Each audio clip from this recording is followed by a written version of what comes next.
Shalom, salam sejahtera buat kita semua, damai dan sukacita beserta saudara-saudara dan Roh Kudus menemani kita pada malam hari ini.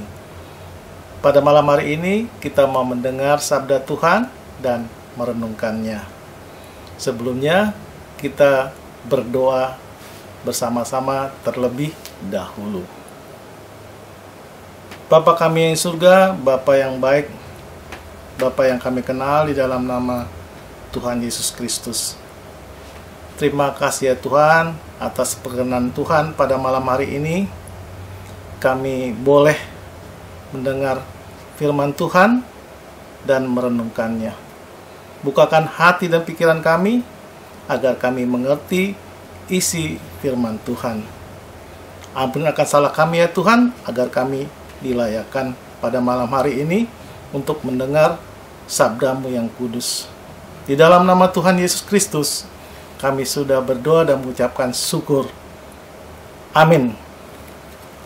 Saudara-saudara yang terkasih di dalam nama Tuhan Yesus Kristus, pada malam hari ini, firman Tuhan diambil di dalam kitab para rasul atau kisah para rasul pasal 22 ayat 15. Sebab beginilah firman Allah yang tertulis di situ. Sebab engkau harus menjadi saksinya terhadap semua orang tentang apa yang kau lihat dan yang kau dengar. Dengan tema saksi Kristus. Saudara-saudari yang terkasih dalam nama Tuhan Yesus, para rasul menjadi saksi Kristus. Bagaimana mereka melihat langsung dan mendengar langsung siapa sebenarnya Kristus itu. Mereka bersaksi dan berbuat karena Kristus. Dan mereka dekat dengan Kristus. Maka mereka menjadi sama dengan sifat-sifat Kristus yang lemah lembut dan melahirkan sukacita dan kegembiraan. Rasul Paulus ditangkap Kristus untuk menjadi saksi kebesarannya dan kuasanya. Rasul Paulus tidak takut dan gentar memberitakan atau mengabarkan tentang Kristus. Apa yang dilihat dan dialami, walaupun diancam untuk dibunuh dan dibenci, Rasul Paulus tetap dia mengabarkan Injil buat semua orang. Rasul Paulus tidak takut memberitahukan tentang siapa itu Kristus. Saudara-saudari yang terkasih di dalam nama Tuhan Yesus Kristus, menjadi saksi bukanlah pekerjaan yang mudah dilakukan. Di samping kekurang mampuan menggambarkan kejadian dengan tepat, kesaksian bisa juga ditolak. Jadi saudara-saudaraku, kesaksian itu banyak penolakan. Kembali kepada Rasul Paulus, sebagai orang berdosa, yang pernah menjadi musuh pengikut Kristus, mempertanyakan, apa yang harus kuperbuat? Maka kataku, Tuhan, apakah yang harus kuperbuat? Kata Tuhan kepadanya, bangkitlah dan pergilah ke Damsyik. Di sana akan diberitahukan kepadamu segala sesuatu yang ditugaskan kepadamu. Paulus menyadari ketidaklayakan.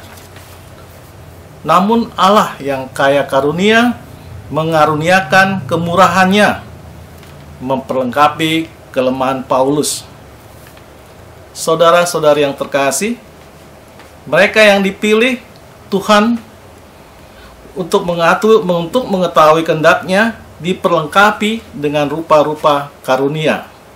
Oleh karena itu, kita dengan keberdosaan harus memandang kepada Kristus yang olehnya kita beroleh pengetahuan dan kehendaknya. Mata dicelikan dari kebutaan akan kehendaknya agar bisa bangkit dan bergerak menceritakan perbuatan dan kasih karunia Allah yang memenuhi alam semesta. Saudara-saudari yang terkasih, apa tujuan pengungkapan misteri kekudusan Tuhan pada manusia berdosa? Cahaya surgawi yang mengelilingi Saulus atau Paulus mencelikkan matanya akan kemahakuasaan Allah. Hal itu yang menggerakkan Paulus menyaksikan pekerjaan Tuhan yang besar, di mana orang berdosa dilayakkan menjadi bagian dari kerajaan Allah. Diajak bangkit dan bergerak memberitakan jalan keselamatan yang dibawa Tuhan Yesus, agar dunia yang gelap ini melihat cahaya besar dari sorga, dan kebutaan manusia dicelikan untuk dapat melihat jalan keselamatan. Saudara-saudari yang dikasihi Tuhan, apa yang harus kita perbuat? Bangkitlah, bangkitlah.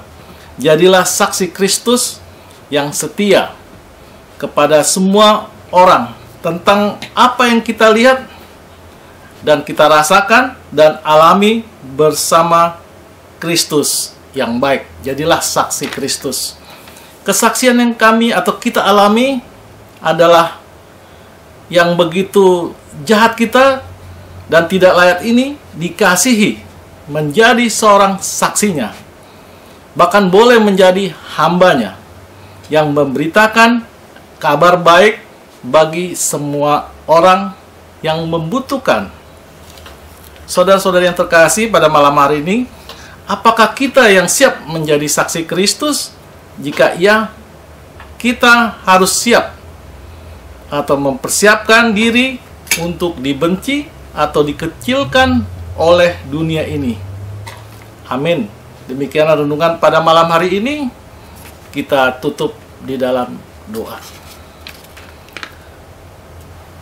Tuhan, terima kasih atas firman Tuhan. Kami boleh mendapatkan berkat-Mu. Terima kasih Tuhan Yesus yang baik. Di dalam istirahat kami, naungi kami dan lindungi kami dengan Roh Kudus-Mu. Kami percayakan hidup kami kepadamu.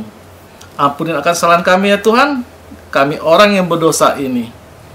Ya Tuhan, terimalah doa permohonan kami ini di dalam nama Tuhan Yesus Kristus. Amin. Shalom.